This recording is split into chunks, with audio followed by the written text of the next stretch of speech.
Pancawara YouTube channel. Assalamualaikum warahmatullahi wabarakatuh. Bismillahirrahmanirrahim. Rabbi syrah li sadri wa yassir li amri wahlul 'uqdatam min lisani yafqahu qawli. Sahabat TIJ dimanapun kalian berada, semoga kita semua selalu dalam lindungan Allah Subhanahu wa Ta'ala. Di kesempatan kali ini saya akan membahas tentang sesuatu ya yang selama ini sebenarnya tidak mau saya bahas, tidak mau saya gubris. Namun kenapa ada banyak sekali channel-channel yang saya bahas. Pertama-tama saya tidak pernah suka untuk membahas orang lain, teman-teman ya. Apalagi yang menyangkut dengan konten kreator, karena kita semua sudah tahu bahwa ada banyak sekali konten kreator yang membuat hiburan-hiburan. Kemudian ada juga yang membuat penampakan-penampakan. Kenapa saya ikut andil untuk membahas channel lain? Mungkin yang pertama karena mereka menghubungkan antara kegiatan-kegiatan pembodohan atau kegiatan yang bersifat membodohi, menggunakan ayat-ayat Al-Quran, membawa-bawa agama Islam. Itu yang membuat kita sebagai seorang muslim berhak untuk memberikan komentar tentang hal itu, teman-teman ya. Karena setiap hal yang berbau pembodohan atau meleset dari apa yang seharusnya dikatakan dalam ajaran agama kita kemudian dibelokkan, kita punya tanggung jawab untuk meluruskan itu, teman-teman ya, sesuai dengan kemampuan dan pengetahuan kita. Nah, kemudian di samping itu saya juga melihat ada banyak sekali hal yang demikian, teman-teman ya, terutama dengan mengatasnamakan gaib. Mereka bisa leluasa membuat pembodohan-pembodohan, membuat hal-hal yang tidak benar ya, sehingga saya juga ikut nimbrung, itu ceritanya. Kemudian ada banyak fans fanatik dari mereka yang gentayangan di kolom komentar di setiap konten saya, teman-teman. Dan fans fanatik yang mungkin menurut saya itu mereka ada kedekatan dengan si pemilik channel tertentu, sehingga saya menggubrisnya.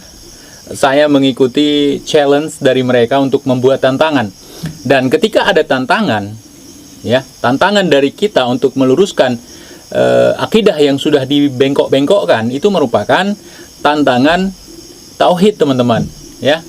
Kita harus paham tentang itu. Jadi ketika kita membuat tantangan, bukan semata-mata kebencian kita terhadap mereka, namun lebih kepada kita mempertahankan sesuatu yang benar. Begitu. Ada banyak sekali fenomena yang mengatasnamakan gaib atau konten-konten yang mengatasnamakan gaib yang isinya hanya bualan dan isapan jempol, teman-teman. Dan sebenarnya saya tidak mau membahas channel ini. Ada satu channel namanya Ki Sambung Roso ya. Sudah banyak yang request kepada saya dari awal saya membahas tentang ini, namun saya tidak pernah menggubris karena memang saya melihat tidak ada kawanan-kawanan mereka itu yang datang untuk bergentayangan dengan kata-kata yang tidak sopan di channel saya. Namun akhir-akhir ini saya pelajari sudah banyak yang datang kemari. Kemudian saya lihat kedekatan mereka, yang semua edukasi yang saya berikan di sini mereka cemoohkan, dan itu bukan masalah bagi saya, teman-teman ya. Tapi kalau memang mereka minta untuk saya menggubris channel idola mereka, saya juga akan andil di sini. Dan ketika saya melakukan penelusuran di konten-konten dan video-video mereka, dan banyak sekali pembodohan, teman-teman. Salah satunya di video mereka itu adalah penampakan hantu tanpa kepala, entah apa katanya. Dan isi video itu merupakan penampakan hasil editan, teman-teman ya. Hasil editan dari komputer, bukan settingan tapi editan ya. Dan kemudian ada banyak sekali penarikan-penarikan pusaka yang Ki Sambung Roso ini lakukan. Adalah sebuah hal yang menurut saya itu bukan kejadian yang sebenarnya ya, melainkan hanya settingan-settingan tertentu. Dan kalaupun settingan, apa urusan TIJ, kan begitu, teman-teman. Memang tidak ada urusan saya, teman-teman. Yang pertama saya ingin jelaskan kepada kalian bahwa di konten tersebut memuat informasi-informasi yang mengatasnamakan ajaran Islam, yang mengatasnamakan para wali. Namun apa yang disiarkan di situ, yang mereka tunjukkan di dalam video-video mereka adalah hal-hal yang bertentangan dengan ajaran para wali. Jadi jangan kita mengatasnamakan para wali untuk kebohongan kita, teman-teman. Dan untuk sebuah kesyirikan atau pertunjukan kesyirikan yang menurut pemahaman kita para wali pun menentang itu. Nah, jadi jangan kita mengatasnamakan para wali. Yang kita lakukan adalah hal-hal yang sangat tidak disukai, bahkan dilarang oleh para wali. Bahkan para wali diutus ke sini untuk menghancurkan hal-hal yang demikian. Itu teman-teman, itu harus kita pahami. Dan yang saya tidak suka, bukan cuma saya mungkin ya, namun ajaran kita ya. Ada makam-makam tertentu, makam-makam ulama, makam-makam orang yang kita segani, kita hormati, yang di dalamnya bersemayam jasad orang yang berjasa atas agama dan negara ini. Kemudian mereka permainkan dengan penarikan-penarikan palsu mereka. Artinya apa? Dia mengambil kain sorban misalnya, ditutupkan ke atas kuburan, dimain-mainkan jurus-jurus setan dan sebagainya. Saya juga tidak terlalu paham apa yang mereka lakukan di situ. Kemudian tiba-tiba ada keris diambil di situ dan sebagainya. Ingat teman-teman, penarikan yang sebenarnya itu bukan hal yang dibuat sebagai pertunjukan untuk dibeberkan ke publis ya. Kecuali itu hanya sekedar parodi atau sekedar lelucon atau hiburan. Namun ingat, untuk mengolok-olokkan agama, untuk mengolok-olokkan kuburan-kuburan orang yang kita hormati, itu bukan untuk hiburan teman-teman ya. Itu bukan sebuah hiburan, itu pelecehan. Kemudian saya tidak mengatakan atas nama agama lain ya atau agama tertentu. Kita membahas tentang Islam karena alhamdulillah saya sebagai seorang muslim di sini. Jadi apakah adab seorang muslim berkunjung ke makam para ulama itu membakar dupa? Itu yang ingin saya tanyakan. Saya tidak masuk ke ranah agama lain ya. Mohon maaf kepada teman-teman yang non muslim, yang beragama lain. Apakah itu dibenarkan dalam Islam? Atau adab kita ke makam, apakah kita ziarah ke makam-makam para ulama, kita hantarkan doa di situ, kita panjatkan doa di situ, atau memang dibenarkan kita membakar dupa? Jadi jangan dicampur-campur teman-teman ya. Kalau kita Islam ya Islam, kalau kita agama lain ya agama lain. Jadi jangan kita balut sesuatu itu sehingga akan terjadi hal-hal yang tidak benar, apalagi di kalangan kita yang awam ya. Sehingga membenarkan kegiatan-kegiatan yang seperti itu. Dan ada banyak sekali di channel tersebut yang saya sebutkan tadi, itu melakukan kegiatan-kegiatan yang sama sekali menurut saya itu adalah hoax, bukan penarikan yang sebenarnya. Oh, katakanlah saya salah dalam melakukan penerawangan ya teman-teman ya. Boleh kita buktikan.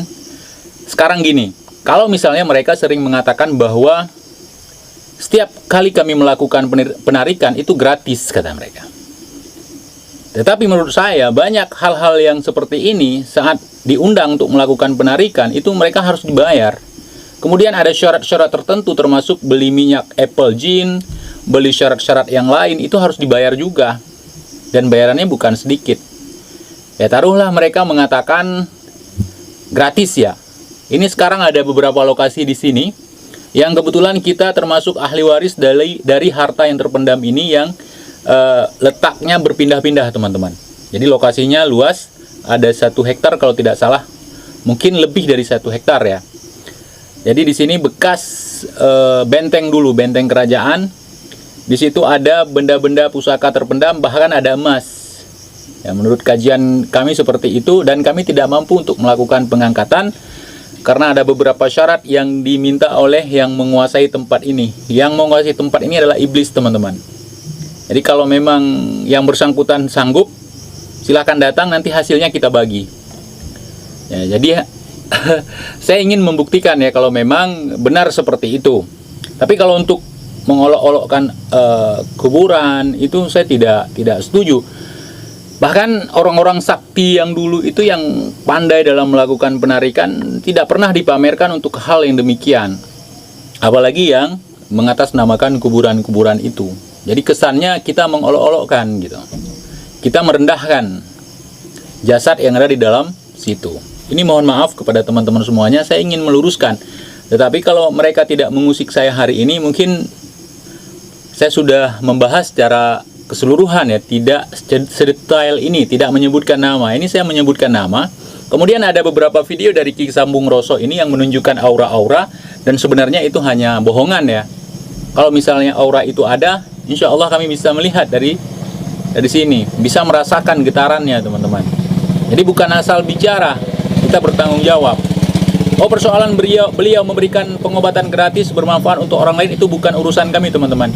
Jadi yang menjadi urusan kita hari ini adalah sesuatu yang dipublish, yang ditunjukkan ke ranah publish, yang berisi pembodohan, yang berisi kebohongan, yang mengatasnamakan ajaran agama, seperti yang saya katakan tadi, mengatasnamakan para wali dan sebagainya.